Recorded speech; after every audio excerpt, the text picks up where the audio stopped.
A very warm welcome to all of you. Today we shall going to discuss about digital image editing, and specifically we shall discuss about what is selection, softening and refining of selections, and then some operations on selections. So let's start. First of all, what is selection? Selection होती क्या है? A selection isolates one or more parts of an image. यानी कि selection basically क्या काम करती है? ये किसी इमेज के डिफरेंट पार्ट्स को आइसोलेट करने का काम करती है।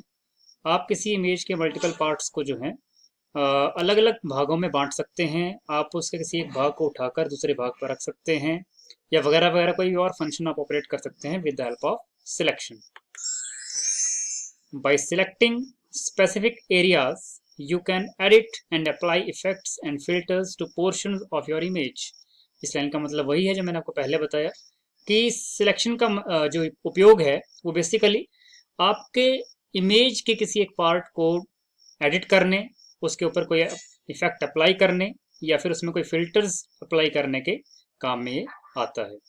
तो बेसिकली सिलेक्शंस हमारे को हेल्प करती हैं इमेज के किसी एक पार्ट को सिलेक्ट करने के लिए, उसके ऊपर कोई डिफरेंट फंक्शन ऑपरेट करने के लिए, जैसे कि कट, कॉपी या पेस्ट या कोई और ऑपरेशन, जिसकी हेल्प से आप सिलेक्शंस को मल्टीपल तरीके से मल्टीपल उपयोग में ला सकें। तो आइए जानते हैं सिलेक्शन के बारे में कुछ और अगली स्लाइड में। जैसा कि आपके पास ये एग्जांपल यहाँ पर सामने दे रखा है, तो इसमें ये जो इमेज है जो आपको यहाँ पर ये दिख रही है, बड़ी इमेज है और इसके बीच में एक एरो लगा हुआ है। तो इसका मतलब यहाँ पर एक क्लियर कट है कि बेसिकली ये फूल है। अगर इस फूल की बात करें और यहाँ पर जो फूल है, तो हुआ क्या है कि ये जो इमेज है जिसका बैकग्राउंड हल्का सा डार्क ब्लू या डार्क ग्रीन आपको दिखाई दे रहा है, इसके ऊपर येलो कलर का ये फूल था। इसको सिलेक्ट करके इसको यहाँ से उठाकर जो है इसकी एक नई लेयर बना दी गई, और इसी को हमने कहा बाद में सिलेक्शन। की बेसिकली क्या है कि एक कंप्लीट इमेज का कुछ पार्ट सिलेक्ट किया और उसको बाद में ट्रांसफॉर्म कर दिया किसी नए लेयर पर, ताकि वो किसी और काम में भी आ सके। ये डिपेंड करता है कि हमने कौन सा ऑपरेशन लेयर के ऊपर परफॉर्म करना है, या कौन सा ऑपरेशन सिलेक्शन के ऊपर जो है परफॉर्म करना है। इसको कहते हैं बेसिकली सिलेक्शन। सिलेक्शन जो है उसको परफॉर्म करते हुए जो हमारे पास जब सिलेक्शन हम परफॉर्म करते हैं, तो साइड में जो है इसका एक बॉर्डर डिफाइन हो जाता है कि आपने कितना एरिया जो है वो सिलेक्ट करना है।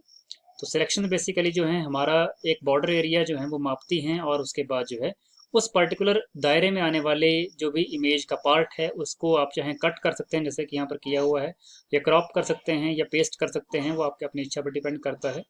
तो सिलेक्शंस जो हैं वो एक तरह से हमारे को किसी इमेज के अंदर के डिफरेंट पार्ट्स को उठाकर मल्टीपल तरीके से यूज में लाने का एक ऑप्शन प्रोवाइड करते हैं। When you make a selection, a border appears around the selection area। जैसे कि मैंने पहले बताया कि जब भी आप सिलेक्शन करते हैं किसी इमेज के ऊपर, तो आप उस पर्टिकुलर एरिया पे एक बॉर्डर सेट हो जाता है जो डॉटेड लाइन के फॉर्म में आपको बॉर्डर दिखाई देता है, जो कि आपकी सिलेक्शन के बारे में आपको बताता है कि आपने इस एरिया को सिलेक्ट कर लिया है। यू कैन मूव, कॉपी और delete pixels inside the selection border. आपने जो एरिया या जो बॉर्डर आपने सिलेक्ट कर रखा है किसी पर्टिकुलर इमेज का, आप उस बॉर्डर के अंदर जो भी पर्टिकुलर इंस्टांस ऑफ इमेज है, जो भी पर्टिकुलर एरिया ऑफ इमेज है, आप उसको मूव कर सकते हैं, उसको कॉपी कर सकते हैं, या फिर उसको डिलीट भी कर सकते हैं। लेकिन ये होगा कहाँ? सिलेक्शन के बॉर्डर के अंदर अंदर ही। उसके बाहर आपका सिलेक्शन वाला प्रोसेस जो है वो काम में नहीं आता है। You can not touch areas outside the selection border until you deselect the selection. आप तब तक सिलेक्शन बॉर्डर के बाहर काम नहीं कर सकते या उसको छू नहीं सकते जब तक आप पहले सिलेक्शन जो आपने पहले कर रखी है आप उसको डिसेलेक्ट ना कर दें।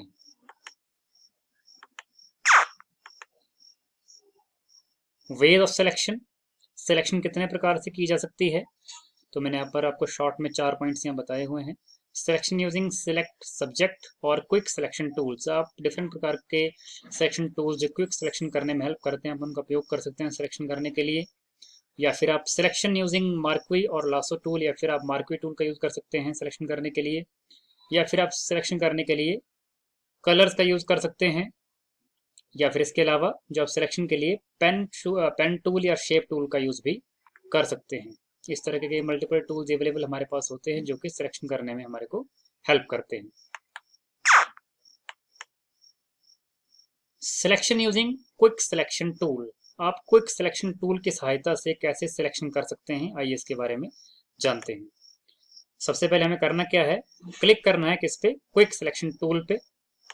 उसके बाद ऑन द बॉर्डर एज और part of the image you want to select, यानी कि आपको क्लिक करना है बॉर्डर एज पे या इमेज के उस पार्ट पर जिसको आप सिलेक्ट करना चाहते हैं।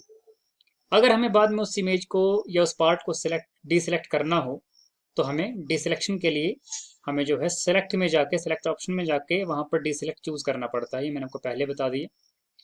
तो ये तो था थ्योरेटिकल पोर्शन कि आप सिलेक्शन कैसे कर सकते हैं using the quick selection tool. अब इसको मैं आपको थोड़ा प्रैक्टिकली आगे बताऊंगा। तो आइए प्रैक्टिकली देखते हैं कि किस तरह से हम क्विक सिलेक्शन टूल को जो है यूज कर सकते हैं किसी इमेज की सिलेक्शन करने के लिए। ये मैंने यहाँ पर एक फोटोशॉप में इमेज ऑलरेडी डाल रखी हुई है।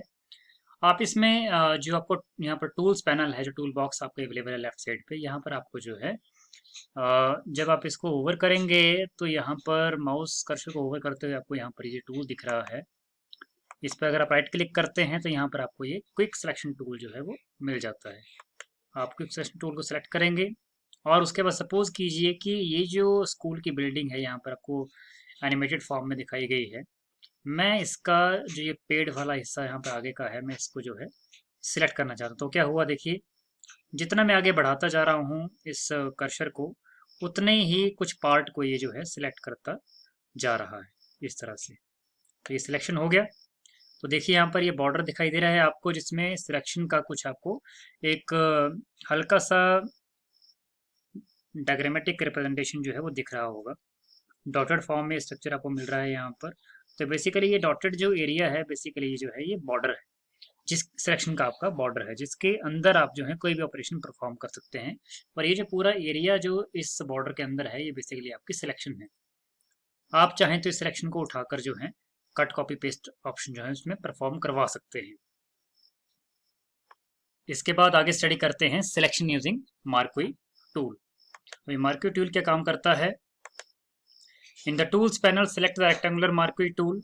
हमें टूल्स पैनल पर जो रेक्टेंगुलर मार्क्वी टूल है उसको सिलेक्ट करना होता है और उसके बाद drag a rectangular selection on to the image. उसके बाद जो रेक्टेंगुलर सिलेक्शन है, रेक्टेंगुलर प्रकार की सिलेक्शन जो है उसको हम इमेज पर जो है ड्रैग कर सकते हैं। The area inside the animated border represents your selection. तो जो एनिमेटेड बॉर्डर आपको डॉटेड कलर का दिखाई देता है, जैसे कि पिछले प्रैक्टिकल में आपको दिखाई दिया, उसके अंदर का हिस्सा, उसको मैंने पहले भी कहा था और अभी फिर से कह रहा हूं कि उसको हम सिलेक्शन कहते हैं। To select more, click the add to selection icon in the options bar और प्रेस शिफ्ट एंड ड्रैग। जो जितना एरिया आपने सिलेक्ट कर रखा है, अगर आपको लगता है कि उससे ज़्यादा एरिया मुझे सिलेक्ट करना है तो मुझे उसके लिए या तो add to selection icon in the options bar use करना होगा, या फिर शॉर्टकट में मेरे पास ऑप्शन है वो है शिफ्ट दबाकर माउस को ड्रैग करना। तो इस तरह से मैं जो हूँ अपने, जो मेरा ऑलरेडी एनक्रोज्ड एरिया मेरे पास था, जिस एरिया को मैंने सेलेक्ट कर रखा था, उसके आसपास का हल्का हल्का एरिया जो है मैं सेलेक्ट बाद में कर सकता हूँ। इसके अलावा अगर मुझे ऐसा लगता है कि मैंने जो एरिया पहले सेलेक्ट किया है वो ज़्यादा सेलेक्ट हो गया है, मुझे उससे कम सेलेक्ट करना है, तो मैं क्या करूँगा, subtract from selection icon options bar पे जो होगा उसको प्रेस करूंगा, या फिर अल्टरनेटिवली मुझे जो है ऑल्ट की के साथ माउस को ड्रैग करना है अंदर की साइड को, जिससे कि मेरा जो एरिया ऑफ एनक्रोचमेंट था, जो मैंने एरिया एनक्रोच करवाया था सिलेक्शन बॉर्डर के माध्यम से, वो जो है मेरा वहाँ पर वो है घट जाए, अपने रिक्वायरमेंट के हिसाब से बन जाए। तो आइए देखते हैं अब ये किस तरह से प्रैक्टिकली परफॉर्म हो सकता है मार्क्वी टूल का काम। तो यहाँ पर आपको फिर से मैं वही इमेज दिखा रहा हूँ प्रैक्टिकल के तौर पर, जो कि आपने पहले देखी थी। अब इस इमेज में आपके पास जो है अगर मुझे मार्क्वी टूल यूज़ कर रहा है तो वो मेरे को मिलता है यहाँ पर सेकंड नंबर पे। जैसे माउस को मैं इसके ऊपर होवर करता हूँ तो यहाँ पर जो है मेरे पास लिखा हुआ आता है रेक्टेंगुलर मार्क्वी टूल, जिससे कि इसकी आइडेंटिफिकेशन हो जाती है। इस पर राइट क्लिक करते हुए मैं इसके मल्टीपल वेरिएशंस को भी देख सकता हूँ कि मार्क्वी टूल रेक्टेंगुलर शेप में तो है, लेकिन इसके अलावा वो इलिप्टिकल शेप में भी अवेलेबल है। तो फिलहाल मैं रेक्टेंगुलर मार्क्वी टूल का यूज़ यहाँ पर करूँगा। इसको सेलेक्ट करने के बाद जो एरिया, सपोज कीजिए कि मैं चाहता हूँ कि ये स्कूल का जो इतना सा एरिया है, टॉप मोस्ट पार्ट जो बिल्डिंग का है, ये सिलेक्ट हो जाए। तो देखिए ये बॉर्डर है बन गया यहाँ चारों तरफ। इसके अंदर का जो हिस्सा है बेसिकली मेरी सिलेक्शन है, और अब मैं चाहूँ तो इसकी सिलेक्शन को, मैंने आपको बताया था कि मैं कंट्रोल या शिफ्ट दबाकर सिलेक्शन को घटा बढ़ा सकता हूँ। तो पहले मैं जो सिलेक्शन एरिया है इसको थोड़ा एक्सपेंड करना चाहता हूँ, बढ़ाना चाहता हूँ, तो इसके लिए मुझे क्या करना होगा, शिफ्ट दबा के, अब देखिए यहाँ पर डबल प्लस हो गया, आइकन जो इसका बन गया डबल प्लस से बन गया, और माउस की क्लिक को दबाकर जो है मैं थोड़ा सा इसके साइड में और एरिया बढ़ा रहा हूँ, जिससे कि क्या होगा, ये थोड़ा सा एरिया जो है और एक्सपेंड हो जाए। देखिए आप, इसका जो बॉर्डर यहाँ से छूट रहा है, मैं थोड़ा इसको ऐसा कर दूँ तो देखिए एरिया यहाँ पर एक्सपेंड हो गया। जो आपका बॉर्डर था वो बेसिकली इसके बाद बढ़कर, जैसे कि फिर से मैं इसको, लेकिन इसमें करना क्या होता है, थोड़े से बॉर्डर अंदर से बढ़ाना होता है जाके, जैसे कि मैं अंदर जो पहले से एग्जिस्टिंग बॉर्डर है उसके अंदर से जाकर ड्रैग एंड ड्रॉप कर रहा हूँ। लेकिन साथ में काम हो कैसे रहा है, शिफ्ट दबा के आपको जो है माउस के कर्सर को जो है ड्रैग करवाना है। जैसा कि मैं थोड़ा सा एरिया अभी आगे बढ़ा देता हूँ, ये बढ़ा दिया, ये बढ़ा दिया, ये बढ़ा दिया, लेकिन अब मुझे लगता है कि ये भी एरिया मैंने ज़्यादा नीचे को ले लिया है। मुझे सिर्फ इस जो ये विंडो है यहाँ तक मुझे जो है इस एरिया को रखना है। तो मैं क्या करूँगा, अब अल्टरनेटिव वाली शिफ्ट की बजाय मैं कहाँ जाऊँगा, ऑल्ट, और ऑल्ट दबा के जो है, अब ऑल्ट दबाते इसका यहाँ पर देखो कर्सर के साथ माइनस आ रहा है सामने। अब मैं फिर से माउस को दबाता हुआ जो है ऊपर तक जाऊँगा, जिससे देखिए एरिया जो है ये ऊपर तक लग पड़ा जाने, इस तरह से जितना एरिया आप कवर करेंगे उतना एरिया ऊपर को ये पहुँचा देगा। तो इस तरह से जो है आप अपने सिलेक्शन एरियाज को एक्सपेंड या कॉन्ट्रैक्ट कर सकते हैं। डिपेंड करता है कि आपने कितना एरिया जो है वो कवर करना है। तो इस तरीके से आप जो है सिलेक्शंस के एरिया को मॉडिफाई कर सकते हैं अपने अकॉर्डिंग। अब हमारे पास नेक्स्ट जो तरीका है सिलेक्शंस करने का वो है यूजिंग कलर्स। अब कलर्स का यूज करके क्या सिलेक्शन कर सकते हैं इमेज के अंदर, आइए देखते हैं। Click on select, select colour range. In the color range window, choose color of selection and click on OK button. सबसे पहले हमने करना क्या है, सिलेक्ट मेन्यू पे जाके वहां पर कलर रेंज ऑप्शन को सिलेक्ट करना है, और कलर रेंज ऑप्शन को सिलेक्ट करने के बाद विंडो में हमारे को जो है कलर चूज करना है जो सिलेक्शन के लिए आपने यूज करना है, और उसके बाद ओके बटन को क्लिक कर देना है।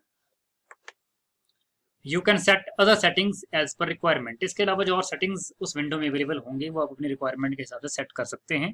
बाय डिफॉल्ट जो सेटिंग्स होती हैं वो भी ओके ओके होती हैं, तो आप उसके अकॉर्डिंग जो है जस्ट ओके बटन प्रेस करके जो है अपना काम आगे चला सकते हैं। तो आइए इसको प्रैक्टिकली भी देख लेते हैं साथ साथ ही। अब जैसे कि फिर से वही इमेज आपके सामने है, अब इसमें मुझे कलर्स का यूज करके सिलेक्शन करनी है, तो पहले मैं सिलेक्ट पे जाऊंगा। सिलेक्ट पे जाने के बाद कलर रेंज, जैसे कि मैंने आपको पहले बताया, कलर रेंज पे जाने के बाद जो है यहाँ पर जो पर्टिकुलर सिलेक्शन मैंने ऑलरेडी पहले से ले रखी थी, जो हमेशा जो सिलेक्शन ऑलरेडी बनी बनाई पहले होनी चाहिए, जैसे कि आप चाहें तो मार्केट टूल से या फिर किसी और टूल से जो है सिलेक्शन पहले से कर रखते हैं, लेकिन इसने लास्ट सिलेक्शन को उठा लिया, क्योंकि सिलेक्शन करने के बाद हमें जो है कलर जो है वो स्पेसिफाई करना होता है कि कौन कौन से कलर के टाइप्स जो है हमने एक्चुअल में सिलेक्ट करने हैं। अब जैसा कि यहाँ पर बता रखा है कि सिलेक्ट कीजिए सैंपल कलर, जैसे सपोज करो मैं यहाँ पर जो है रेड कलर को सिलेक्ट कर लेता हूँ, और मुझे चाहिए भी कहाँ पर, इस पर्टिकुलर एरिया में, तो ये अपने आप देखेगा उस हिसाब से कि सिलेक्शन कहाँ कहाँ करना है। तो उसको पर्टिकुलर एरिया जो रेड का है वो कहीं नहीं मिल पा रहा है, लेकिन अब मैं फिर से कोशिश करता हूँ। अब मिला क्यों नहीं, बिकॉज यहाँ पर जो कलर है वो बेसिकली ये तो डार्क मैरून है, या तो फिर ऑरेंज कलर है, या फिर ग्रेइश कलर है, या फिर येलोइश कलर है, और हल्का सा थोड़ा कलर उसको ये मिल भी रहा है यहाँ पर, लेकिन बिल्कुल ही माइन्यूट कलर है। आप यहाँ पर थोड़ा सा देखें, तो मैं अब अगला फिर से ट्राई करता हूँ, मैं इस एरिया को सिलेक्ट करता हूँ और फिर मैं सिलेक्ट पे जाता हूँ, और कलर रेंज पे जाके मैंने सिलेक्शन कर रखा है इस एरिया का। अब सैंपल कलर जो यहाँ पर है वो बेसिकली मैं फिर से यहाँ पर ऐड करने की कोशिश करता हूँ और ट्राई करता हूँ कि क्या ये सिलेक्शन करता है। तो देखिए इसने पर्टिकुलर रेड एरिया को जो है सिलेक्ट कर लिया। तो इसको बोलते हैं सिलेक्शन यूजिंग कलर्स, कि आप सिलेक्शन कर सकें किसी particular area of image with the help of colours. तो इस तरीके से आप सिलेक्शन कलर्स की सहायता से कर सकते हैं। अब इसके बाद हम स्टेप स्टडी करेंगे कि अगर हमने किसी लेयर के ऊपर या किसी पर्टिकुलर इमेज जो कंप्लीट इमेज है उसके सारे पिक्सल्स को इकट्ठे सिलेक्ट करना हो तो हमें क्या काम करना है। सबसे पहले हम स्टेप पे जाएंगे, select the layer on the layers panel, कि किस लेयर पर जो है, किस लेयर के पैनल पर जो है पर्टिकुलर लेयर जो वहां पर बनी है उसको हमने सिलेक्ट करना है। उसके बाद चूज सिलेक्ट जो सिलेक्ट ऑप्शन टॉप पे आपको मेन्यू बार पे दिखाई देता है, वहां पर ऑल पे जाके सिलेक्ट आपने करना है। ऑल का मतलब है कि सारा ही एरिया जो क्वेश्चन है वो सिलेक्ट हो जाए। तो आइए देखते हैं कि प्रैक्टिकली ये चीज़ कैसे अडॉप्ट होगी। अब जैसे कि फिर से हमारे सामने वही इमेज पर्टिकुलर जो मैंने पहले से ले रखी है। अब यहाँ पर लेयर जो मैंने सेलेक्ट की है वो ऑलरेडी प्री डिफाइंड लेयर है, क्योंकि मल्टीपल लेयर्स यहाँ पर मेरे पास है नहीं, तो ऑलरेडी एक लेयर डिफाइंड है, तो ये सिलेक्टेड ही है। अब मैं इसमें सारी की सारी इमेज को इकट्ठा सेलेक्ट करना चाहता हूँ, पूरे के पूरे पिक्सल सारे के सारे इकट्ठे सेलेक्ट हो जाएं। मुझे कोई पर्टिकुलर एरिया ऑफ स्क्रीन जो सिलेक्टेड इसमें नहीं चाहिए, तो मैं क्या करूँगा, मैं सेलेक्ट पे जाके ऑल कर दूंगा। तो ऑल से क्या हुआ कि all around the area of image जो बॉर्डर सेट हो गया है, आप यहाँ देख सकते हैं, और अंदर कोई भी सब बॉर्डर यहाँ पर नहीं है। तो इसका मतलब क्या है, ऑल से क्या हुआ, सेलेक्ट ऑल करने पर सारे जो पिक्सल्स पूरी की पूरी इमेज में है वो सारे के सारे सिलेक्शन रेंज के अंदर आ गए हैं। तो यानी कि कंप्लीट पूरी की पूरी पिक्चर ही सिलेक्ट हो गई है। अब अगला टॉपिक इसमें है D select and re select. कई बार हमें लगता है कि जो हमने पर्टिकुलर एरिया सिलेक्ट किया है वो हमारे काम का नहीं है, गलती से गलत सिलेक्ट हो गया है। या फिर कई बार होता है कि अनजाने में हमसे किसी पर्टिकुलर एरिया ऑफ सिलेक्शन जो है वो छूट जाता है, यानी गलती से डिलीट हो जाता है, या वो एरिया जो है वो किसी वजह से, किसी टेक्निकल कमी की वजह से, मतलब प्रॉब्लम की वजह से जो है वो उसकी सिलेक्शन नहीं हो पाती है, तो हम उसको दोबारा रीसिलेक्ट भी कर सकते हैं। तो जानते हैं स्टेप्स के बारे में कि किस प्रकार से हो सकता है। सबसे पहले क्लिक ऑन सिलेक्ट, हम सिलेक्ट मेन्यू पर क्लिक करेंगे। उसके बाद click on either D select, यानी कि या तो हम डी सिलेक्ट पे क्लिक करेंगे, या फिर सारे काम का शॉर्टकट तरीका डी सिलेक्ट करने का है हमारे पास, कंट्रोल प्लस डी, आप शॉर्ट में काम कर सकते हैं। या फिर रीसिलेक्ट करने के लिए रीसिलेक्ट पर क्लिक करेंगे, या फिर अल्टरनेटिवली शॉर्टकट की है shift plus control plus D. तो ये है सिलेक्शन और डी सिलेक्शन करने का तरीका। आप डी सिलेक्ट कर सकते हैं कंट्रोल डी दबाकर, रीसिलेक्ट कर सकते हैं दोबारा फिर से shift plus control plus D. अब आइए इसको प्रैक्टिकली चेक कर लेते हैं। जैसा कि सामने इमेज आपको दिखाई दे रही है, अब सबसे पहले मैं किसी पर्टिकुलर एरिया ऑफ स्क्रीन को सिलेक्ट कर लेता हूं। जैसे कि ऑलरेडी यहाँ पर सिलेक्ट ऑल था, तो ऑल किया है, तो ऑल बॉर्डर आपको दिखाई दे रहा है। अब मैं चाहता हूँ कि मेरे को ये सिलेक्शन करना ही नहीं है, तो मुझे डी सिलेक्ट करना है। तो डी सिलेक्ट क्लिक करेंगे तो ये डी सिलेक्ट हो गया। लेकिन फिर मुझे लगता है कि नहीं, मुझे इसको रीसिलेक्ट दोबारा से करना है, तो मैं रीसिलेक्ट पे क्लिक करूंगा तो दोबारा से वो चीज़ आ गई। जैसे अंडू रीडू आप करते हैं माइक्रोसॉफ्ट वर्ड पे, सेम कुछ ही वैसी स्थिति है। अब इसको मैं शॉर्टकट कमांड के फॉर्म में भी कर लेता हूँ यूज़। मैं प्रेस कर रहा हूँ अभी डी सिलेक्ट करने के लिए, सॉरी रीसिलेक्ट करने के लिए, सॉरी डी सिलेक्ट करने के लिए, क्योंकि सिलेक्टेड तो ऑलरेडी है। तो डी सिलेक्ट करने के लिए जो है मेरे पास शॉर्टकट कमांड क्या थी, कंट्रोल प्लस डी। मैंने प्रेस किया तो देखिए आपका जो बॉर्डर है वो यहाँ से हट गया। लेकिन अब मुझे दोबारा ये बॉर्डर चाहिए, यानी कि रीसिलेक्शन करना है, तो फिर से मैं क्या करूँगा, shift plus control plus D. तो देखिए और बाद में बॉर्डर फिर से आ गया। तो इस प्रकार से हम सिलेक्शन और डी सिलेक्शन कर सकते हैं। रीसिलेक्शन डी सिलेक्शन इस तरीके से परफॉर्म की जा सकती है।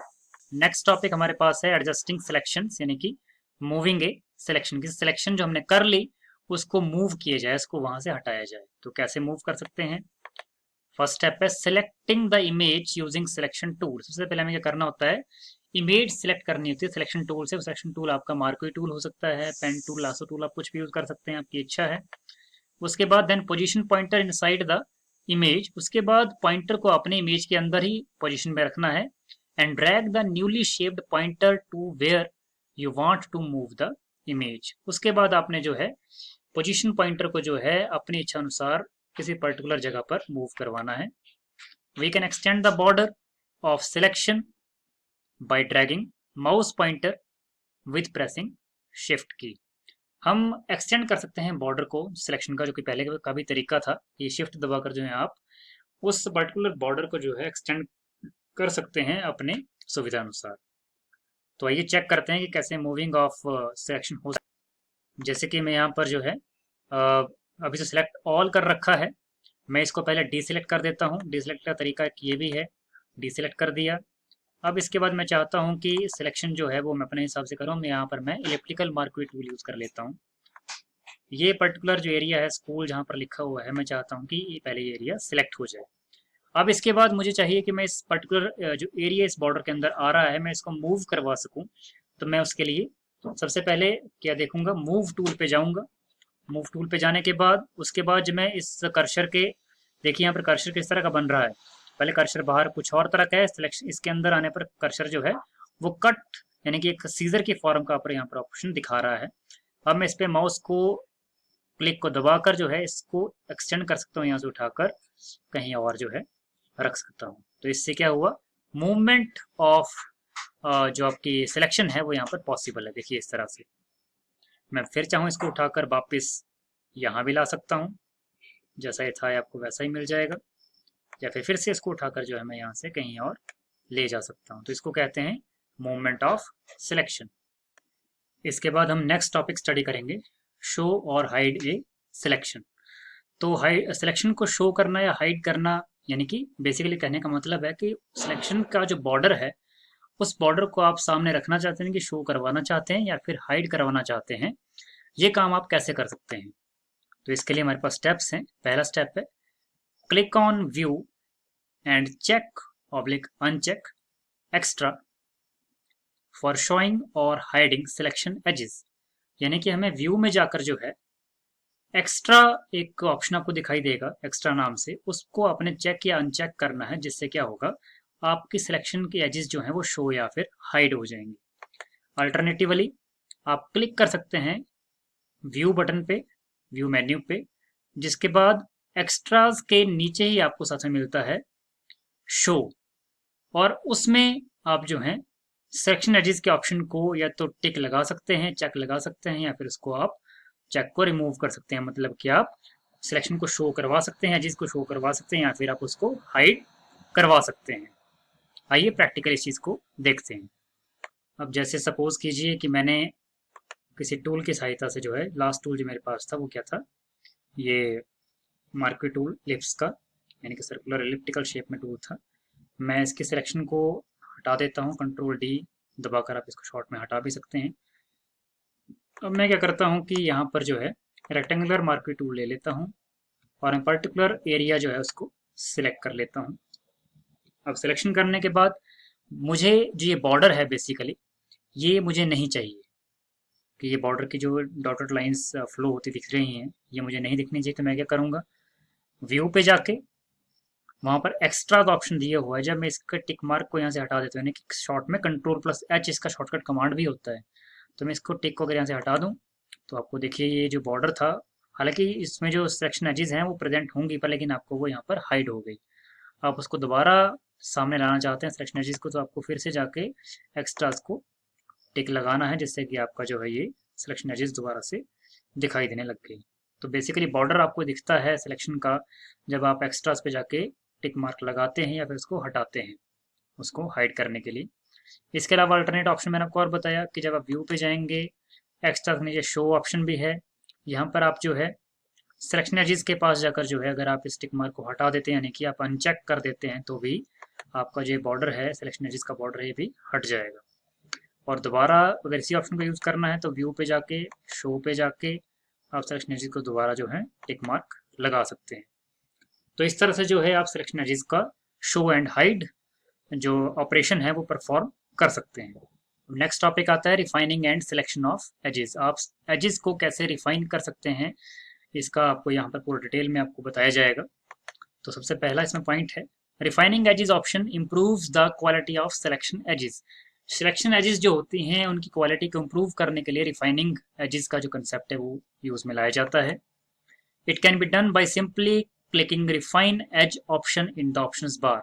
रिफाइन एज ऑप्शन एक अवेलेबल होता है ऑप्शंस बार पे, आप उसमें जाकर सीधा ही सिंपली क्लिक कर जो इस ऑपरेशन को परफॉर्म कर सकते हैं।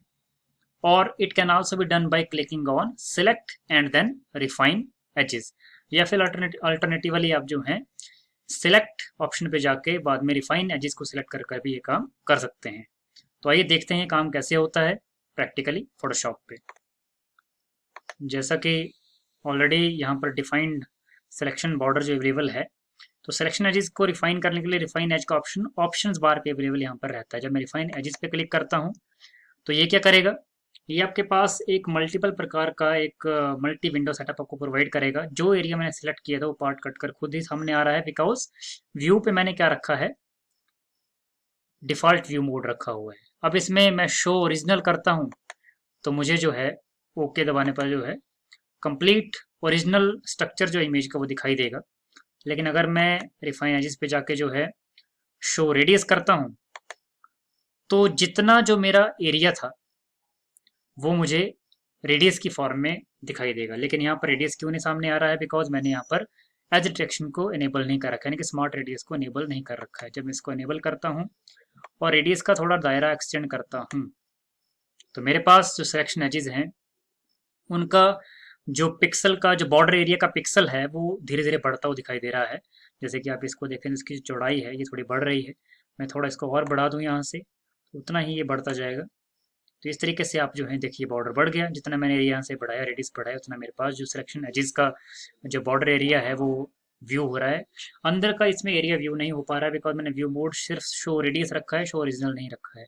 तो शो रेडियस में होता क्या है, बेसिकली आपका आउटर एरिया ऑफ जो इमेज है, सिलेक्शन का जो एरिया है, जो बॉर्डर एरिया है, वही आपको दिखाई देगा और उसी के अकॉर्डिंग पिक्सल्स जो है उसके बढ़ेंगे घटेंगे। अब मैं इसको थोड़ा घटा दूँ तो यहाँ पर जो है ये एरिया उतना ही कम हो गया फिर से। बाद में आप इस एरिया की स्मूथनिंग कर सकते हैं, फेदरिंग कर सकते हैं, कॉन्ट्रास्ट बढ़ा सकते हैं, शिफ्ट एजेस कर सकते हैं, वगैरह वगैरह सारे काम कर सकते हैं। जैसा कि अगर मैं यहाँ पर इसका स्मूथनिंग बढ़ाऊँ तो हल्की सी स्मूथनिंग यहाँ बढ़ रही है, हल्की सी फेदरिंग मैं यहाँ बढ़ा रहा हूँ और कॉन्ट्रास्ट भी थोड़ा सा बढ़ा देता हूँ और उसके बाद ओके बटन प्रेस करता हूँ। तो यहाँ पर जो है हल्का सा कहीं ना कहीं आप देखिए जो इसका पहले तरीका था सिलेक्शन एजेस का वो कुछ और तरह का था। मैं इसका आपको दूसरा व्यू यहाँ पर दिखाऊं तो इसमें आपको कहीं ना कहीं फेदरिंग का कंसेप्ट होता हुआ दिख रहा होगा। जैसे कि अगर मैं यहाँ पर थोड़ा सा आपको दिखाऊं तो ये इस तरह से, ये तो बेसिकली एक तरह से मेरे पास स्ट्रक्चर है वो कहीं ना कहीं फैदर हुआ दिख रहा है आपको। साइड से ऐसा लग रहा है कि हल्की सी ब्रशिंग सी की कर रखी है इस इमेज के चारों तरफ। और इसी कंसेप्ट को बेसिकली फेदरिंग भी बोलते हैं, जो कि आप आगे भी आने वाले टॉपिक में पढ़ेंगे। स्मूथनिंग ऑफ एजेस हो रखा है, आपको ऐसा लग रहा है कि बिल्कुल स्मूथ स्ट्रक्चर है, कहीं से ऐसा नहीं है कि मतलब कि ये एक अलग इमेज जो है अलग से रखी गई है इस वाइट बैकग्राउंड के ऊपर। ऐसा लग रहा है कि ये कहीं कोहरा है और कोहरे के साथ में बिल्डिंग जो है उसके पीछे कहीं थी। तो ये इस तरह से स्मूथनिंग और फेदरिंग कर दी जाती है। फोटोशॉप में अच्छा ये फीचर अवेलेबल है जो कि हमारी इमेजेस की जो सिलेक्शन एजेस हैं उनको इस तरह से बना देता है कि हमें उसमें कोई कमी ही नहीं दिखती है। आप इसको थोड़ा जूम करें तो मैं जूम आपको एरिया दिखा रहा हूँ। इसको बेसिकली आप कंट्रोल और प्लस का बटन दबाकर जूम भी कर सकते हैं। तो जूम करने के बाद अगर आप इसका जो स्ट्रक्चर है उसको ध्यान से देखें, जूम ये आपको स्ट्रक्चर दिख रहा है तो इसमें कहीं ना कहीं आपको जो है फेदरिंग या फिर स्मूथनिंग का कंसेप्ट जो है उसके एजेस से जो मैंने सिलेक्शन कर रखी थी वो कहीं ना कहीं स्मूदन हुई दिखाई दे रही है। अब अगर मैं इस सेलेक्टेड इमेज को थोड़ा सा मूव कर देता, सपोज कीजिए मैं यहाँ से उठाकर यहाँ रख देता या कहीं और रख देता और मैं इसको थोड़ा सा शॉर्ट कर दूं तो आपको यहाँ पर दिख रहा हो कि मैंने इमेज को उठाकर थोड़ा साइड में रखा है। थोड़ा और हटा के रखूँ तो ऐसा हो गया। अब अगर मैं इसकी जो एजेस हैं उनको अगर मैं चेक करूँ तो ये जो सिलेक्शन एजेस हैं ये बेसिकली कुछ इस तरीके से बिल्डअप हो गई हैं पहले ही कि स्मूथनिंग और फेदरिंग के जो फंक्शंस हैं वो आपको क्लियर कहीं ना कहीं दिख रहे हैं। एजेस बिल्कुल स्मूथन है और कहीं ये फ़र्क नहीं लगता है बाद में कि हमने कोई कट कॉपी पेस्ट या कुछ और ऑपरेशन परफॉर्म किया था जो कि इमेज की जो क्वालिटी है उसको डिग्रेड कहीं ना कहीं सिलेक्शन एजेस की क्वालिटी को डिग्रेड कर रहा हो। तो ये कंसेप्ट था आपका रिफाइनिंग ऑफ एजेस का। इसको थोड़ा और आगे भी स्टडी हम करेंगे आने वाले नेक्स्ट स्लाइड्स में। तो इसके बाद हम रिफाइनिंग सिलेक्शन एजेस के बाद अब आगे पढ़ेंगे वही इसमें इमेज है जो कि मैंने आपको बताई थी। इसमें व्यू मोड था, आपने उसमें शो रेडियस ओरिजिनल करके देखा था, as detection smart radius use किया, स्मूथनिंग फेदरिंग कंट्रास्ट वगैरह थोड़ा हल्का हल्का बढ़ाए थे और चेक किया था कि कहाँ से एजेस जो हैं इसमें इम्प्रूव हो रहे हैं, क्वालिटी उसकी इम्प्रूव हो रही है। इसके बाद softening the edges of selections. Selection जो आप करते हैं उनके एजेस को सॉफ्टन करने का तरीका क्या है? जो हार्ड एजेस होती हैं सिलेक्शन की उनको सॉफ्टन हम अलग तरीके से भी कर सकते हैं। हालांकि जो पीछे हमने मेथड पढ़े feathering and contrasting and other softening के जो थोड़े बहुत उसमें तरीके पिछले व्यू मोड के ऑप्शन में आए थे हमारे पास, रिफाइनिंग ऑफ एजेस के ऑप्शन में आए थे, उनसे भी हो जाता है। पर लेकिन अगर हमने एक्सेसिव अमाउंट में जो है सॉफ्टनिंग करनी है तो उसके लिए हमारे पास एक एंटी एलियासिंग और दूसरा फेदरिंग, ये दो हमारे पास तरीके टेक्नोलॉजीज अवेलेबल हैं जो कि हेल्प करती हैं सॉफ्टनिंग ऑफ एजेस में। आइए इनको स्टडी कर लेते हैं। एंटी अलियासिंग ये होती क्या है? Anti aliasing smoothens the jagged edges of a selection by softening the color transition between edge pixels and background pixels। Anti aliasing करती क्या है? ये स्मूथन कर देती है जो एज सिलेक्शन का होता है, सिलेक्शन का जो यानी कि किनारे पर जो बॉर्डर है उसका जो एज है कहीं ना कहीं वो जैग्ड होता है। मैं आपको दिखाऊंगा अगले डायग्राम में। तो वो क्या करता है, वो उस जैग्ड एज को स्मूदन कर देता है और आपको कहीं ये पता नहीं चलता कि हमारा जो एज है वो अप एंड डाउन के फॉर्म में था, क्रेस्टेंट ट्रफ की फॉर्म में था, ऊपर नीचे ऊबड़ खाबड़ था। तो आइए इसके बारे में थोड़ा और जानते हैं। Because only the edge pixels change, no detail is lost. क्योंकि एज के ही पिक्सल जो है थोड़ा बहुत चेंज होते हैं, तो इसलिए जो इमेज की एक्चुअल इंफॉर्मेशन है या जो डिटेल है वो कहीं भी लॉस नहीं होती है।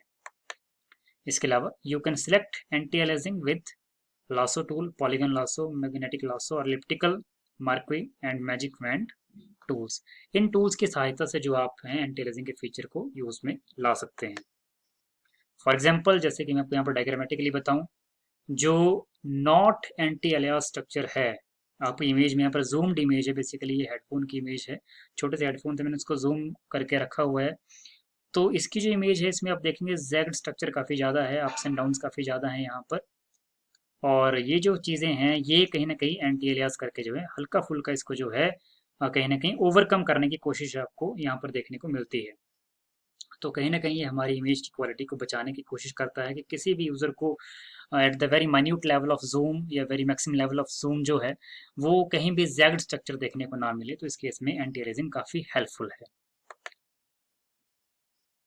Select pixels using anti aliasing, यानी कि हमने एंटी अलियासिंग का यूज़ कैसे करना है पिक्सल सिलेक्शन में। तो इसके लिए हम पहले लासो टूल या मार्क्वी टूल यूज़ कर सकते हैं या फिर मैजिक वैन टूल भी यूज़ कर सकते हैं। Select anti alias option in the options bar. हमने करना क्या है, एंटी अलियास ऑप्शन चूज करना है, बाद में ऑप्शन बार के ऊपर हमारे को मिल जाता है। तो इसको हम प्रैक्टिकली स्टडी पहले कर लेते हैं कि कैसे कंसेप्ट जो है यूज में लाया जाता है। तो आइए फोटोशॉप में एंटी अलियासिंग के कंसेप्ट को समझते हैं। एंटी अलियासिंग का ऑप्शन आपको यहाँ फोटोशॉप विंडो पे टॉप पे सेकंड नंबर पे ऑप्शंस बार पे मिल जाता है। आप इस एंटी अलियासिंग के फैक्टर को पहले यहाँ से टिक मार्क को हटा देंगे ताकि आप इसको डिफरेंस को समझ पाएं कि एक एंटी अलियास्ड इमेज और एक नॉन एंटी अलियास्ड इमेज के बीच में क्या फ़र्क होता है। तो मैंने यहाँ से टिक हटा दिया, तो मतलब कि अब ये जो भी इमेज में ड्रॉ करूँगा वो नॉन एंटी अलियास्ड होगी। तो वही पहले इमेज ड्रॉ करते हैं। जैसे कि मैं एक सर्कुलर इमेज ड्रॉ कर रहा हूँ और इसके बीच में कलर फिलअप करने के लिए मैं एक और लेयर लेता हूँ, जिसके फोरग्राउंड कलर को जो है मैं यहाँ पर रेड कर देता हूँ और ऑल्ट बैक स्पेस दबाकर जो है मुझे यहाँ पर इसका जो इमेज का कलर है, बेसिकली इंटरनल फील्ड कलर जो है वो मुझे रेड मिल गया है। अब मैं क्या करता हूँ, सेम ऐसी एक इमेज और लेता हूँ लेकिन विद एंटी एलियास्ड टिक्ड। इस टिक को लगाने के बाद अब जो है एंटी एलियासिंग जो है, जो भी इमेज मेरे पास आगे नई बनेगी वो एंटी एलियास्ड होगी। तो मैं दोबारा से वही उस तरह की इमेज लूंगा, इसके बिल्कुल नज़दीक, इसके बिल्कुल बराबर वाली इमेज ले रहा हूँ, लगभग ये बराबर ही है। अब मैं एक और लेयर लेता हूँ ताकि कलर की परत जो है वो इसके ऊपर चढ़ाई जा सके, लेयर जो है बनाई जा सके। तो इसके लिए मैं क्या करूँगा, सॉरी इमेज यहाँ से चली गई है, मैं एक बार दोबारा इमेज लेने की कोशिश करता हूँ और यहाँ पर जो है लेयर मैं यहाँ पर बना रहा हूँ। अब इस लेयर पर जो है मैं इसका फोरग्राउंड कलर चेंज कर रहा हूँ और ऑल्ट बैक स्पेस दबा के जो है लगभग दोनों इमेजेस जो मेरे पास यहाँ पर बन गई हैं। अब ये जो इमेज है ये है नॉन एंटी एलियास्ड और ये है विद एंटी एलियासिंग टिक्ड, यानी कि एंटी एलियास के साथ। अब इन दोनों इमेजेस को जब मैं क्लोजली स्टडी करता हूँ, यानी कि जूम करने की कोशिश करता हूँ, तो दोनों के बीच का जो फर्क है वो आपको समझ आएगा। मैं इसमें यहाँ कंट्रोल डी दबा देता हूँ ताकि इसका जो डॉटेड एरिया जहाँ पर था वो क्लियर हो जाए। अब जो इन दोनों स्ट्रक्चर्स को अगर आप क्लोजली ऑब्जर्व करें तो इसकी एक एज की ही बात कर लें तो ये नॉन एंटी एलियास स्ट्रक्चर था, जिसमें आप देखेंगे तो जैग्ड इमेज जो है वो काफ़ी ज़्यादा है एजिस पर, यानी कि आपको देखिए यहाँ पर हिकअप्स काफ़ी ज़्यादा मिलेंगे इसके किनारे पर। जबकि इस केस में कहीं ना कहीं उन हिकअप्स को सॉफन करने की, उन हिकअप्स को जो है थोड़ा स्मूथ करने की कोशिश यहाँ पर एंटी एलियासिंग ने की है। तो बेसिकली एंटी एलियासिंग करती क्या है, आपका जो जैग्ड एरिया है उसको बेसिकली रिमूव करने की कोशिश करती है। अगर मैं माउस को ओवर करूं इसके ऊपर तो यहाँ पर लिखा हुआ भी आता है कि स्मूथ एज, ट्रांजिशन, यानी कि जो एजेस के ट्रांजिशन उनको स्मूथ करने की कोशिश करती है। तो ये दोनों में एक बहुत बड़ा फर्क है जो कि आपको यहाँ पर देखने को मिल रहा है। नेक्स्ट कंसेप्ट है फेदरिंग।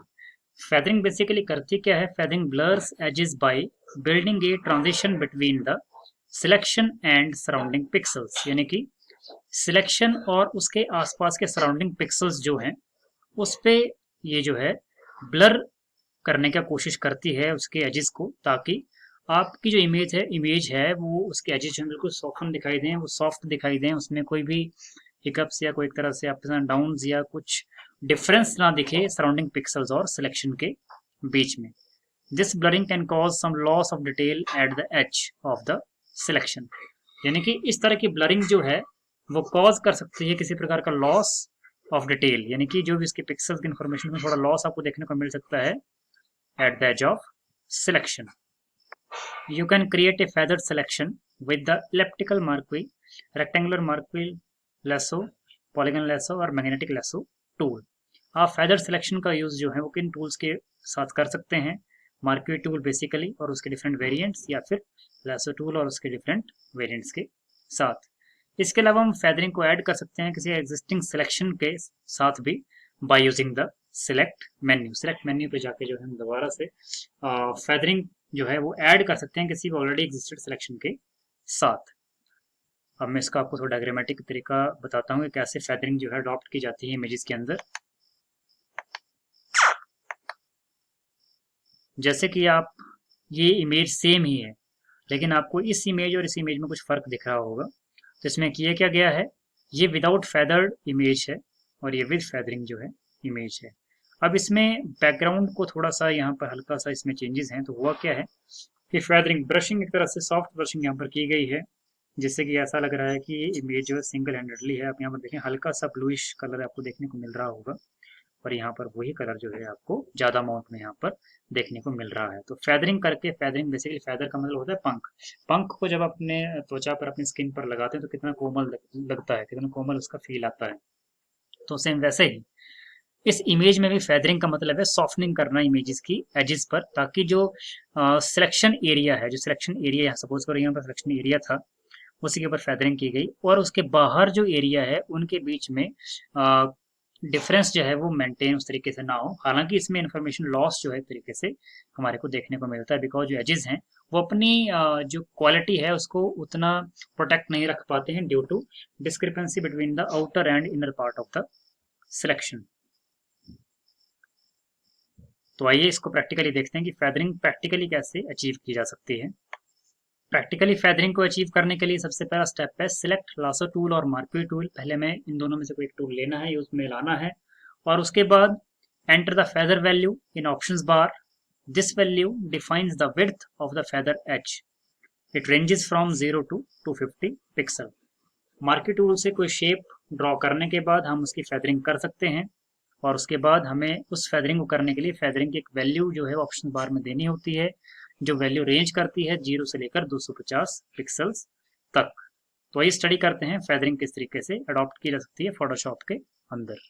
तो आइए फेदरिंग का एग्जांपल यहाँ पर स्टडी करते हैं। मेरे पास ये पुरानी ही दो इमेजेस पड़ी हुई हैं, एक सर्कुलर शेप है, इलिप्टिकल शेप है, दूसरी भी उसी के पैरेलल में एक इलिप्टिकल शेप और भी है। अब मैं इसमें क्या करूँगा कि इस शेप के ऊपर जो है फेदरिंग करने की कोशिश करूंगा। सबसे पहले मुझे करना क्या है, इस शेप के ऊपर कोई एक पर्टिकुलर एरिया या स्पेस जो है मुझे सर्कुलेट कर लेना है, उसको ड्रॉ कर लेना है, और इसके बाद जो है मुझे सिलेक्ट बटन पे जाके जो है मॉडिफाई के अंदर फिल्टर ऑप्शन यहाँ पर देखने को मिल रहा है, filter option sorry feather option देखने को मिल रहा है। फेदर ऑप्शन पे मुझे क्लिक करना है, और रेडियस, फेदर का रेडियस कितना रहे वो ऑटोमेटिक 60 पिक्सल चला गया है। तो मैं इसको ऑटोमेटिक 60 पर ही मान लेता हूँ। आप इसको बढ़ाया घटा सकते हैं अपनी सुविधा अनुसार। मैंने इस पर ओके कर दिया। 60 रेडियस का जो यहाँ सर्कुलर ड्रॉ हो गया है। अब अगर मैं इस पर्टिकुलर रीजन के बाहर फेदरिंग चाहता हूँ किसी कलर की, तो मैं उसके लिए क्या करूँगा, पहले सिलेक्ट पे जाके इन्वर्स कर दूंगा, क्लिक। इन्वर्स ऐसा हुआ कि इस एरिया के बाहर बाहर जो फेदरिंग हो जाएगी। देखते हैं कैसे। किसी कलर की फेदरिंग करनी तो कलर पे जाके मैं कलर सेलेक्ट कर लूँगा पहले, जैसे कि हल्का सा यहाँ पर मैं इसके ऊपर ग्रीनिश कलर करना चाहूँगा, तो मैं ओके प्रेस करता हूँ और उसके बाद जो है ऑल्ट बैक स्पेस। तो हुआ क्या, आप यहाँ पर देख रहे होंगे कि कहीं ना कहीं आपको फैदरिंग का एक टच जो है वो देखने को मिल रहा है। इस सर्कल के अंदर जो है हल्का सा रेडिश कलर तो है, लेकिन इसके बाहर जो है हल्का सा आपको एक फैदर टच जो है वो देखने को मिल रहा है। जितना जितना एरिया जो बाहर बाहर पहुंचता जाएगा उतना ही वो ग्रीनिश कलर होता गया, और उसके अंदर जो है या उसके आसपास के रीजन में जो है रेडिश कलर जो है वो थोड़ा बहुत मेंटेन रहा। तो इस तरीके से हम फेदरिंग कर सकते हैं, और फेदरिंग करके जो है सॉफ्टन तरीके से अपनी इमेजेस की क्वालिटी को जो है वो इम्प्रूव कर सकते हैं। इसके अलावा कुछ हमारे सब टॉपिक्स अभी छूटे हुए हैं, जिसमें copy and pasting of selection हमारे पास बचा हुआ है। कॉपी पेस्ट सिलेक्शन का होता कैसे है उसको स्टडी कर लेते हैं। Select the area you want to copy, जिस एरिया को आप सिलेक्ट करना चाहते हैं या कॉपी करना चाहते हैं सॉरी, उसको आप पहले सिलेक्ट कर लेंगे, और उसके बाद जो है एडिट बटन पे जाके वहां पर कॉपी ऑप्शन आपको मिलेगा, या फिर कॉपी मर्ज ऑप्शन भी आपको मिल सकता है। इन दोनों ऑप्शन में आप किसी भी एक ऑप्शन को चूज करेंगे तो आपका जो एरिया है वो सिलेक्टेड एरिया जो है वो कॉपी हो जाएगा। कॉपी करने के बाद आप उसको या तो पेस्ट कर सकते हैं या फिर आप उसको कट करते हैं, जैसे कि एमएस वर्ड में भी आप करते होंगे। तो पहले मैं पेस्टिंग का तरीका बता दूंगा। After copy you can paste the copied selection by choosing paste option under the edit menu. Edit menu पर जाकर ही आपको वहां पर पेस्ट ऑप्शन देखने को मिलता है। अब इसको हम स्टडी कर लेते हैं प्रैक्टिकली कैसे ये होगा। प्रैक्टिकली अब ये कॉपी और पेस्ट ऑपरेशन कैसे परफॉर्म होगा हम स्टडी कर लेते हैं। सबसे पहले जिस particular section of the image हमने जिसको कॉपी करना है उसको हम सेलेक्ट कर लेंगे, जैसे कि मैं ये एरिया सेलेक्ट कर रहा हूँ। उसके बाद एडिट बटन पे जाके एडिट ऑप्शन पे जाके मुझे कॉपी ऑप्शन दबाना है, और बाद में वो एरिया सेलेक्ट करना है जहाँ पर मुझे ऑप्शन को पेस्ट करना है, जैसे कि ये। हमें फिर से एडिट पे जाके पेस्ट बटन पे क्लिक करूंगा, तो जो ऊपर वाला सेक्शन मैंने जो कॉपी किया था वो पेस्ट होकर आपको यहाँ पर सामने दिखाई दे रहा है। तो इस तरह से हम कॉपी और पेस्ट ऑपरेशन परफॉर्म कर सकते हैं in case of Photoshop digital image editing. इसके बाद अगला टॉपिक है deleting oblique cut a selection, यानी कि सिलेक्शन को कट करना या डिलीट करना कैसे पॉसिबल है। इसके लिए सबसे पहले हमें जो है एडिट ऑप्शन पे जाके एडिट बटन पे जाके क्लियर ऑप्शन दबाना होता है, या फिर सिंपली बैक स्पेस प्रेस करना होता है। To cut a selection to the clipboard, अगर हमने किसी सिलेक्शन को कट करके क्लिपबोर्ड पर उसको एक तरह से पेस्ट करना है तो हम सिंपली एडिट पे जाके कट ऑप्शन भी दबा सकते हैं। और बाद में deleting a selection on a background layer replaces the original colour with the background colour. होता क्या है कि अगर हम बैकग्राउंड लेयर पर किसी सिलेक्शन को डिलीट कर देते हैं तो और उसका जो बाद में क्या होगा कि वो जो ओरिजिनल कलर है वो रिप्लेस हो जाएगा किसके साथ, जो बैकग्राउंड का कलर है। होता भी ऐसे कि बैकग्राउंड में जो कलर होगा वो सामने दिखाई देगा, क्योंकि ऊपर वाला कलर तो आपने कट कर दिया, डिलीट कर दिया सिलेक्शन से। तो इस तरह से डिलीटिंग का selection on a standard layer replaces the original colour with the layer transparency. और अगर आप किसी सिलेक्शन को डिलीट कर देते हैं स्टैंडर्ड लेयर से तो क्या होगा कि वो कलर जो है रिप्लेस हो जाएगा, ओरिजिनल कलर जो है वो लेयर की ट्रांसपेरेंसी से रिप्लेस हो जाएगा, यानी कि उसके जो बैक साइड में जो भी ट्रांसपेरेंट स्ट्रक्चर जो भी होगा वो आपको दिखाई देगा। तो ये चेक करते हैं डिलीटिंग और कट सिलेक्शन कैसे परफॉर्म होता है।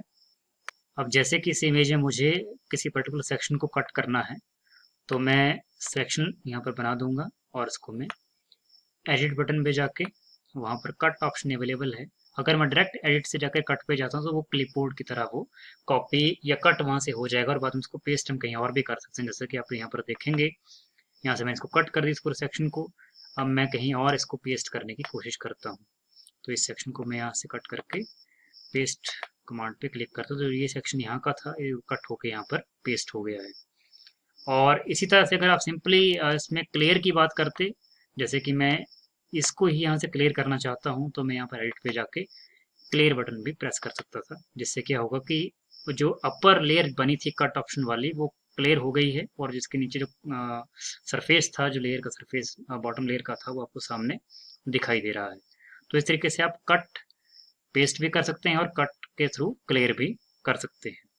इसके अलावा हम किसी सिलेक्शन को सेव कैसे कर सकते हैं उसका तरीका हमारे पास है। Make a selection using any of the selection tool और मेथड्स, यानी कि पहले सिलेक्शन करेंगे किसी भी टूल या मेथड से, और उसके बाद सेव करने के लिए सिलेक्शन को हम क्या करेंगे, choose select and then save selection. Select button पे जाके बाद में ऑप्शन हमारे को दिखाई देगा सेव सिलेक्शन का। In the save selection dialog box go to the name field and give this selection a name. उसके बाद नेम व फील्ड पे जाकर हमें जो है सिलेक्शन का एक कोई पर्टिकुलर नाम देना है, और उसके बाद ओके बटन प्रेस करना है to close the save selection dialog box. तो इस प्रकार से हम सिलेक्शन को सेव भी कर सकते हैं। इसके अलावा load and reuse the selection, अगर जो हमने सिलेक्शन सेव कर रखी है उसको दोबारा लोड करना और उसको रीयूज करना अपने करंट डिजिटल इमेज एडिटिंग के इसमें एक्सपेरिमेंट में, प्रैक्टिकल में, तो हम कैसे कर सकते हैं। उसके लिए फर्स्ट स्टेप है, you can bring this selection back into view at any time. ये कैसे होगा, choose select and then load selection. Select button पे जाके लोड सिलेक्शन ऑप्शन प्रेस करेंगे तो हमारे पास जो है in the load selection dialog box go to the channel menu and choose the selection by name, और बाद में हमें सिलेक्शन का नाम चूज करना है चैनल मेन्यू के अंदर। उसके बाद click okay to close the load section selection dialog box, बाद में ओके प्रेस करेंगे ताकि load selection dialog box close हो जाए। The selection appears again in the image. तो आइए इसको प्रैक्टिकली देखते हैं। तो इस पिक्चर में हमें आपको सामने दिखाई देगा ये पूरी इमेज में। अगर मैं सपोज कीजिए यहाँ पर एक particular area of image select कर लेता हूँ, जैसे कि ये सिलेक्शन मैंने की है, इसका बॉर्डर आपको सामने दिखाई दे रहा है। अब मैं चाहता हूँ कि सिलेक्शन बॉर्डर जो है ये मेरे पास सेव हो जाए ताकि मैं बाद में कभी कुछ ऑपरेशन परफॉर्म करना चाहूँ 5-10 मिनट के बाद, तब भी मुझे इमेज का ये सिलेक्शन बॉर्डर जो है सेम ऐसे का ऐसा ही यहीं पर ही दिखाई दे। तो मैं क्या करूँगा, सिलेक्ट बटन पे जाके सेव सिलेक्शन यहाँ पर चूज कर लूँगा और यहाँ पर डॉक्यूमेंट का नाम जो टाइटल अनटाइटल्ड 1 है, क्योंकि जो इमेज है उसका नाम अनटाइटल्ड 1 ही है। चैनल जो है वो यहाँ पर न्यू मैं दे सकता हूँ और उसका मैं नाम जो है वो मेंशन कर, सपोज करो मैं नाम मेंशन कर दिया ABCD। तो इस सेक्शन का नाम है ABCD, इस नाम से मैं इसको नए चैनल पर सेव कर रहा हूँ और ओके मैंने प्रेस कर दिया है। अब सपोज कीजिए बाद में मैं किसी काम में यहाँ लग जाता हूँ, सपोज कीजिए मैंने ये पार्ट जो है यहाँ से कट करना है, तो मैं क्या करूँगा, इसमें मैं एडिट पे जाके कट ऑप्शन प्रेस करूँगा और सपोज कीजिए मैंने यहाँ पर इसको जो है पेस्ट भी कर दिया। तो जो कट वाला ऑप्शन यहाँ पेस्ट हो गया, लेकिन अब मेरी सिलेक्शन तो वहाँ से जा चुकी है। तो अब मैं इस सिलेक्शन को दोबारा रीलोड कैसे करूँ ताकि मुझे वही एजेस जो हैं सामने दिखाई दें जो मैंने पहले सेव करके छोड़ दिए थे। तो मैं फिर से क्या करूँगा, सिलेक्ट बटन पे जाके लोड सिलेक्शन पे जाके अनटाइटल 1 डॉक्यूमेंट के अंदर चैनल पहले सर्च करूँगा। चैनल का नाम मेरे पास जो है ABCD अपने आप आ रहा है और ये इसको मैं ओके प्रेस कर देता हूँ तो मेरे पास वही बॉर्डर जो है सिलेक्शन का आपको दिखाई देता है जिसको मैंने सेव करके पहले छोड़ दिया था। वही बॉर्डर मेरे पास लोड हो गया है और रीयूज करने के लिए सामने आ गया है। इसलिए इस कंसेप्ट का नाम था load and reuse of selections, और उससे पहले जब हमने किया सेविंग ऑफ सिलेक्शन उसका कंसेप्ट का नाम था सेविंग ए सिलेक्शन। तो ये कुछ एक आज के हमारे कंसेप्ट थे डिजिटल इमेज एडिटिंग के अंदर, जिसमें आपने फोटोशॉप जो हमारे पास एक कंप्लीट टॉपिक है उसके अंदर आपने softening and refining of edges, selections and कुछ ऑपरेशंस के बारे में पढ़ा कि कैसे हम कट कॉपी पेस्ट ऑपरेशन या loading reusing and saving of selection operation perform कर सकते हैं। इन टॉपिक्स के बारे में डिटेल में पढ़ने को बहुत कुछ है, बाकी आपको जो है प्रैक्टिकल्स खुद कर कर जो है इसका एक्चुअल यूज़ जो है वो समझ में आएगा। लेकिन फिर भी एलिमेंट्री लेवल पर हमने आपको बता दिया कि कैसे आप सिलेक्शंस को यूज़ कर सकते हैं, softening and feathering of selections कर सकते हैं, सिलेक्शन एजेस कर सकते हैं, रिफाइनिंग ऑफ सिलेक्शन एजेस कर सकते हैं, या फिर आप जो है कट कॉपी पेस्ट या फिर loading and reusing of selection operations perform कर सकते हैं। अगर इन टॉपिक्स के बारे में फिर भी आपको कोई इन्फॉर्मेशन फर्दर चाहिए हो या कोई क्वेरी आपकी रह गई हो तो आप मुझे फर्दर इस मेल आईडी पर जो है कांटेक्ट कर सकते हैं, या फिर अल्टरनेटिवली आप इस वीडियो के कमेंट्स पर भी अपनी पोस्ट डाल सकते हैं। तो इन्हीं शब्दों के साथ थैंक यू वेरी मच।